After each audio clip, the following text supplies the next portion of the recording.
Shalom sederek-sederek ingkang kinasih, pripun kabare dinten menika? Sae diberkahi kalian Gusti. Amin nggih. Monggo kita ndedonga rumiyin saderengipun kula mbabaraken renungan singkat. Gusti Yesus ingkang Maha Asih lan Maha Suci, kawula ngaturaken agunging panuwun dumateng karsa dalem awit saking sih rahmat lan kanugrahan ingkang Gusti paringaken saengga kawula saged nggadahi wekdal ingkang mligi kagem madosi sabda dalem. Duh Gusti, kula nyuwun pepadang saking Sang Roh Suci supados Gusti kersa mbikak manah lan pikiran kawula. Mugi-mugi lumantar renungan menika kawula saged ngertos menapa ingkang dados kersa dalem lan dados pepadang gesang kawula. Kawula pasrahaken wekdal menika namung wonten ing ngarsanipun Gusti Yesus. Amin. Renungan dinten menika kula paringi judul nandur becik ngunduh becik. Kapendhet saking serat Galatia 6 ayat 7. Mekaten.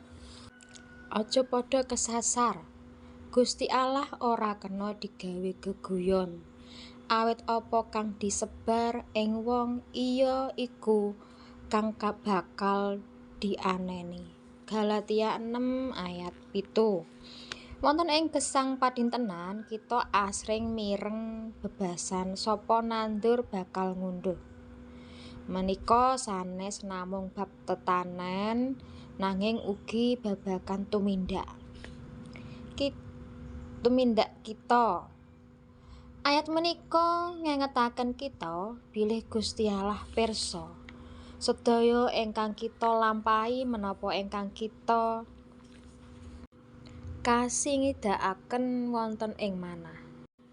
Gusti Allah boten saged dipun apusi utawi dipun gegajuli, dipermainkan.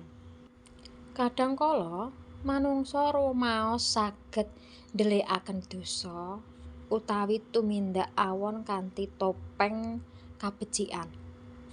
Nanging kados dene wiji pari badhe tukul dados pari, boten mungkin wiji eri tukul dados kembang mawar. Yen kita nandur katresnan, kesabaran lan kasetyan, kita badhe ngunduh kabingahan lan berkah saking Gusti. Kosok balinipun menawi kita nandur gething, goroh lan boten manut dumateng kersanipun Gusti Allah, kita piyambak ingkang badhe nampi wohing tumindak wau ingkang awujud kariksaan. Nggih mengaten. Sumangga kita nliti malih wiji menapa ingkang nembe kita sebar dinten menika.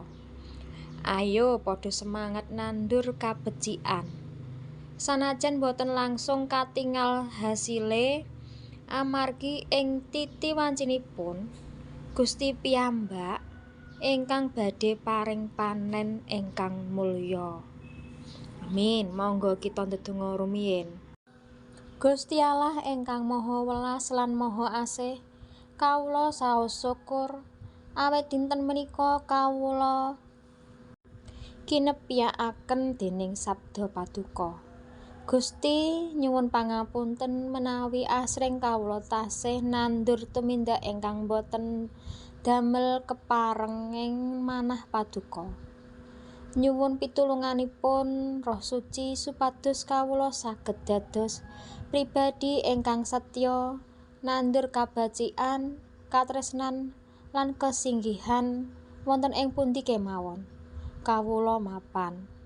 Mugi sedaya tumindak kawula saged dados mulyaning asmanipun paduka.